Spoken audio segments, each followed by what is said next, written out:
Today I'm going to be unboxing and putting together a dual chamber tumbler for compost. So to start off, you're going to go ahead and put the ring together for the tumbler itself. Once you have that put together, you're going to put the top and the bottom on, and it snaps together pretty easily.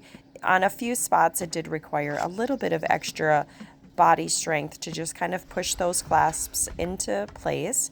Once that was done, I went ahead and installed the bar that goes through the center. Here's a little closer view of snapping those panels together. Each side had 4 clips that slid into the other panel. And it was pretty self-explanatory, like they only go in one way, so that made it so much easier for putting this together. And then again, once you have that outer ring put together, then you're going to go ahead and put on the top and the bottom of the tumbler itself.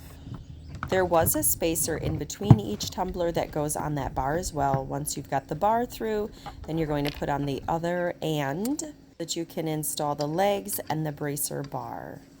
Once you have the bar in place, I'll show you what it looks like to lock it in place so that you can actually fill it. You just press that and then you can go ahead and tumble it. That's your slider door, so you just pull your slider door open to be able to put your debris and compost in there. It can hold quite a bit of debris, so I will be throwing my garden weeds and some sawdust in there for my compost.